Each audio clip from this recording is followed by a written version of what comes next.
大家好啊，我係鄭醫師，歡迎嚟到我哋嘅中醫藥世界啦。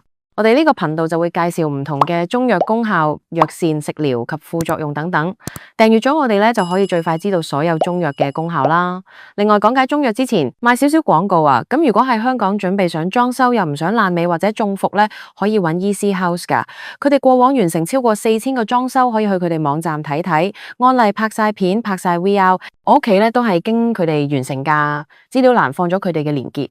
今日同大家拆解一味流傳數千年嘅頂級養生藥材，被譽為仙草之首嘅靈芝。無論係調理失眠、提升體質，定係日常固本養生，靈芝都係大眾常用之選。但好多人只知靈芝可以補身，卻唔清楚正確用法、對應體質同禁忌細節。今日我哋由淺入深，完整講解靈芝嘅品種來源、性味歸經、功效主治。分享4款簡單家常藥膳食療，最後講清副作用同唔適合食用嘅人群。首先講靈芝嘅品種來源。靈芝係多孔菌科真菌赤芝，子枝嘅乾燥子實體，屬於藥用真菌，並非普通植物。中國藥典收錄嘅正品靈芝，主要分為赤芝同子芝兩大品種。市面常見嘅靈芝片、靈芝粉，大多取材自赤芝。赤芝菌蓋呈紅褐色，藥性平和，靈芝多糖含量豐富，適合大眾日常養生。子枝色澤偏紫黑，安神補虛效果更突出，適合長期失眠、體質虛弱嘅人士。靈芝主要產自我國安徽、浙江、福建、廣西、吉林等地。野生靈芝附生喺闊葉樹、枯木之上，生長週期長，產量稀少。市面流通嘅靈芝多為規範化、人工培植，藥效穩定，性價比高，適合日常長期調理。靈芝全年可採，採收後去除雜質，修止硬病，曬乾或控乾即可入藥入膳。早在《神農本草經》，靈芝已被列為上品，記載久服可以輕身益氣、調和臟腑，係古代極為珍貴嘅養生珍品。接落嚟講靈芝嘅性味歸經。靈芝味甘，性平，歸心肺肝腎4經，藥性溫和中立，不寒不熱，唔會燥火，亦唔會損傷脾胃陽氣。甘味主打補益調和，能夠滋養全身臟腑氣血，同時歸4經嘅特性，令靈芝可以全方位調理心神、肺氣、肝氣同腎氣，係少數適合多數體質、固本培元嘅藥食同源食材。靈芝有3大核心功效，分別係補氣安神、止咳平喘、扶正固本。第一，補氣安神。靈芝專入心經，能夠滋養心氣、穩定心神，改善心氣不足引發嘅心悸、心慌、多夢易醒、健忘乏力。長期調理可以有效提升睡眠質素。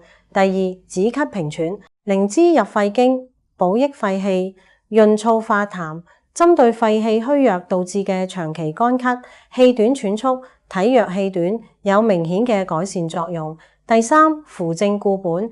靈芝可以調節人體免疫機能，增強身體抗病能力，改善久病體虛、容易疲勞、精神萎靡等亞健康問題，同時兼具護肝調脂、調理身體代謝嘅輔助效果。靈芝嘅主治範圍非常廣泛，主要針對心神不寧、失眠、心悸、肺虛咳喘、虛勞氣短、體倦乏力、食少腹脹等症狀。現代研究證實，靈芝含有的靈芝多糖、3T 類活性成分，可以輔助保護肝細胞、調節血脂、增強免疫力、延緩機體老化。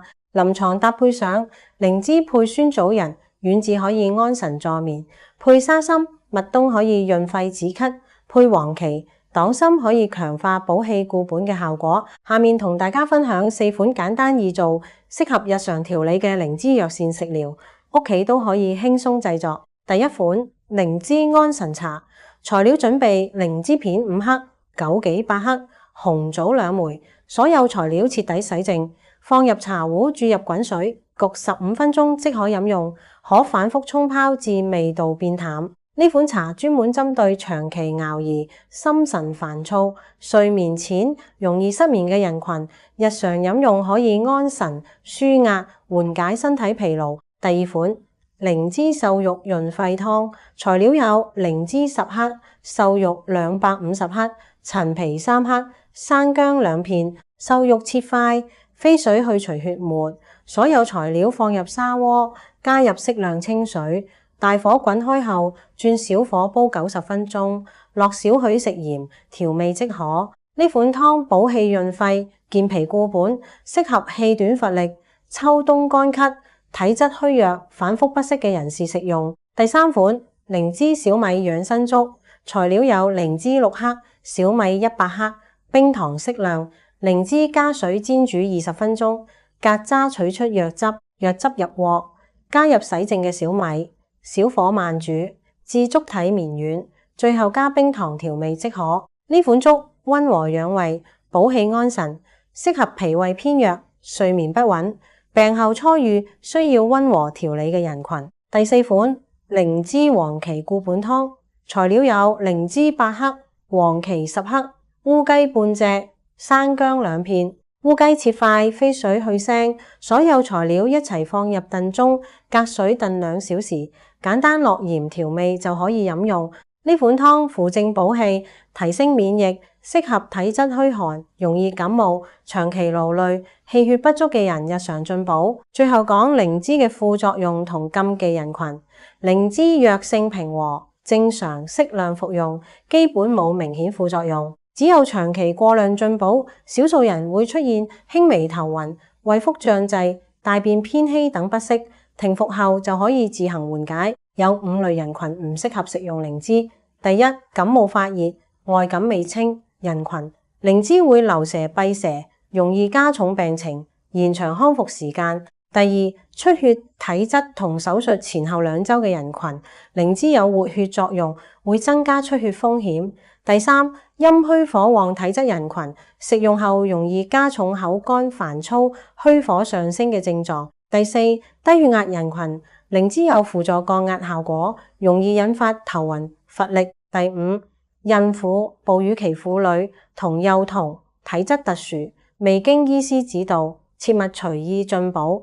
對靈芝過敏人士，亦需要完全禁止食用。總結嚟講，靈芝係優質嘅固本養生食材，安神、潤肺、補氣、護肝嘅功效全面。但靈芝始終屬於補藥，必須對症適量食用，先可以發揮最大養生價值，避免適得其反。希望今日嘅分享可以幫大家正確認識同使用靈芝。多謝大家收看。